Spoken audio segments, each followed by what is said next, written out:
सीने में जलन, आंखों में तूफान सा क्यों है।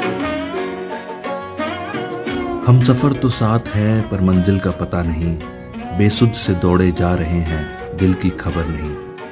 मसरूफ इतने हैं अपनी कारगुजारियों में कि भूल जाते हैं हम कि दिल है तो धड़कने का कोई बहाना तो ढूंढेगा।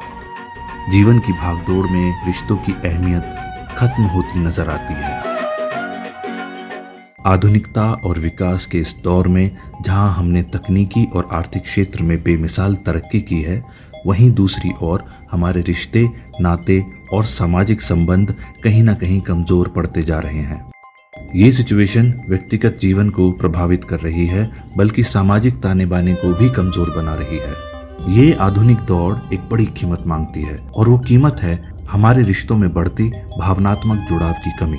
आज के एपिसोड में हम डेटिंग ऐप्स की दुनिया को करीब से समझेंगे, इनके फायदे, नुकसान और भारतीय संदर्भ में इनकी लोकप्रियता और इनके जरिए बढ़ते क्राइम की मानसिकता का विश्लेषण करेंगे। बेंगलुरु के एक सॉफ्टवेयर इंजीनियर बम्बल डेटिंग ऐप का इस्तेमाल कर एक महिला मित्र के साथ दोस्ती इस उम्मीद में करता है कि उसको कोई सुनने समझने वाला इंसान मिलेगा, जिसके साथ वो अपने दिल की बात बिना झिझक शेयर कर सकेगा।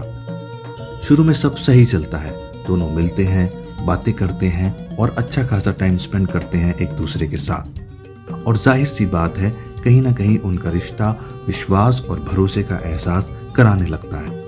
कई हफ्तों तक दोनों के बीच बातचीत, चैटिंग और वीडियो कॉल होती रहती है। सब कुछ सामान्य लग रहा था जब उन्होंने एक दिन शहर के कॉफी शॉप में मिलने का फैसला किया। कॉफी के बाद संगीता ने सॉफ्टवेयर इंजीनियर को रिलैक्स करने और ड्रिंक करने के बहाने एक होटल रूम लेने का सुझाव दिया। शुरुआत में सब कुछ सहज लग रहा था, लेकिन थोड़ी देर बाद कहानी ने डरावना मोड़ ले लिया। जैसे ही दोनों कमरे में बैठे बात कर रहे थे, 4 अनजान लोग अचानक अंदर घुस आए। उन्होंने खुद को पुलिस या सुरक्षा एजेंसी से जुड़ा बताया और आरोप लगाया कि यह एक ड्रग पार्टी है। आरोप लगाने के बाद उन्होंने संगीता के बैग से सफेद पाउडर के पैकेट निकालकर उसे ड्रग्स बताया। घटना को और डरावना बनाते हुए संगीता रोते हुए बाथरूम में खुद को बंद कर लेती है और कहती है कि वह आत्महत्या कर लेगी क्योंकि वह बदनामी सहन नहीं कर सकती। इंजीनियर घबरा जाता है और चारों व्यक्ति उस पर दबाव बनाते हैं कि अगर यह मामला दबाना चाहता है तो पैसे देने होंगे। शुरुआत में उनसे 15 लाख रुपए की मांग की गई, लेकिन बाद में बातचीत के बाद यह रकम 2 लाख रुपए पर आकर रुकी। इंजीनियर ने डर और सामाजिक बदनामी के डर से यह रकम दे दी और खुद को आजाद करवाया। घटना के 3 दिन बाद इंजीनियर ने हिम्मत जुटाकर पुलिस में शिकायत दर्ज करवाई। जांच के दौरान यह खुलासा हुआ कि यह कोई पहली घटना नहीं थी, बल्कि डेटिंग ऐप के जरिए चलाया जा रहा सुनियोजित ब्लैकमेलिंग रैकेट था। रिपोर्ट के अनुसार पुलिस ने इस मामले में 6 आरोपियों को गिरफ्तार किया है। संगीता, जिसने डेटिंग ऐप पर इंजीनियर को फंसाया था, शरण बसप्पा, राजू माने, श्याम सुंदर, अभिषेक और बीरबल, जो फर्जी रेड में शामिल थे। इन सभी पर ब्लैकमेलिंग, धमकी, धोखाधड़ी और आपराधिक षड्यंत्र जैसे गंभीर आरोप लगे हैं। यह मामला बताता है कि डेटिंग ऐप्स पर आंख बंद करके भरोसा करना कितना खतरनाक साबित हो सकता है। भले ही बातचीत हफ्तों तक चली हो, लेकिन असलियत कुछ और भी हो सकती है। भावनाओं के नाम पर फंसाकर, मानसिक दबाव डालकर और बदनामी का डर दिखाकर वसूली करने वाले ऐसे रैकेट समाज में तेजी से फैल रहे हैं। डेटिंग ऐप कॉन्सेप्ट एक ऐसा डिजिटल प्लेटफॉर्म है जहां लोग अपनी प्रोफाइल बनाकर दूसरों से जुड़ सकते हैं, अक्सर लोकेशन के आधार पर। इन ऐप्स में आप अपनी पसंद और नापसंद के आधार पर संभावित साथी ढूंढ सकते हैं, प्रोफाइल देख सकते हैं, बातचीत कर सकते हैं और फिर मिलने का निर्णय ले सकते हैं।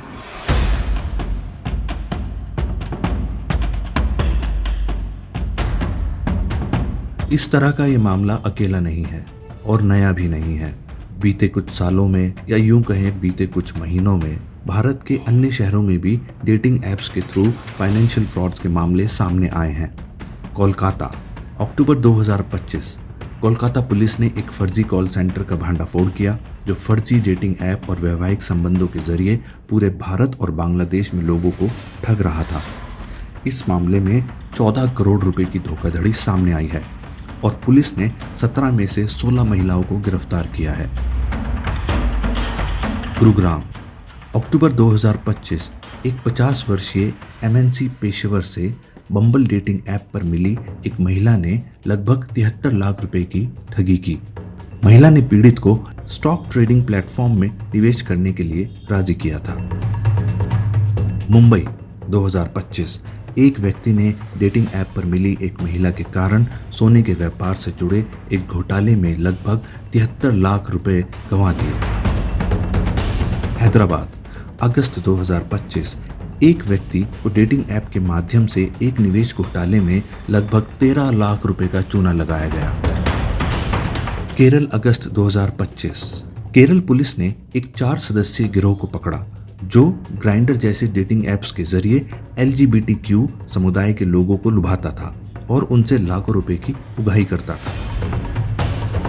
दिल्ली, 2025, शाहदरा जिला पुलिस ने एक गिरोह का भंडाफोड़ किया जो डेटिंग ऐप्स के माध्यम से युवकों को फंसाकर उनसे जबरन वसूली करते थे। वे फर्जी प्रोफाइल बनाकर युवकों को महंगे क्लबों में बुलाते थे और उनसे भारी भरकम बिल वसूलते थे। दिल्ली, जनवरी 2025, दिल्ली के एक व्यक्ति ने डेटिंग ऐप पर महिलाओं को झांसे में लेकर उनके निजी वीडियो प्राप्त किए और फिर उन्हें ब्लैकमेल किया। इस मामले में 700 से अधिक महिलाएं प्रभावित हुई। नोएडा, मार्च 2025, एक महिला ने डेटिंग ऐप के जरिए एक कारोबारी को फंसाकर कथित तौर पर 6.5 करोड़ रुपए ठग लिए। ये तो बात थी फाइनेंशियल फ्रॉड्स की जो डेटिंग ऐप्स के थ्रू हुए, लेकिन कुछ संगीन मामले भी डेटिंग ऐप्स के थ्रू हुए जिनमें हत्या तक हुई। पंजाब, जून 2025, एक सिख कार्यकर्ता की हत्या के मामले की जांच में पंजाब पुलिस ने डेटिंग ऐप टिंडर से संदिग्ध के बारे में जानकारी मांगी। इस मामले में कट्टरपंथी उपदेशक अमृतपाल सिंह का नाम भी सामने आया है। श्रद्धा मर्डर केस, नवंबर 2022, हालांकि यह मामला पुराना है लेकिन डेटिंग ऐप्स से जुड़े अपराधों की चर्चा में इसका जिक्र अक्सर किया जाता है क्योंकि श्रद्धा और आफ्ताब डेटिंग ऐप पर ही मिले थे। आफ्ताब पर श्रद्धा की हत्या का आरोप है।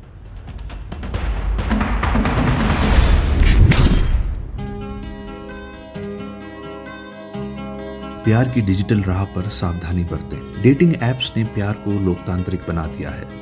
अब कोई भी कहीं से भी अपना पार्टनर तलाश सकता है, लेकिन याद रखें ये एक ऐप है, जादू नहीं। सच्चा रिश्ता विश्वास, संवाद और साझा मूल्यों पर टिका होता है। अगर आप तैयार हैं तो स्वाइप करें, लेकिन आंखें खुली रखें। कोई ये कैसे बताए कि वो तन्हा क्यों है।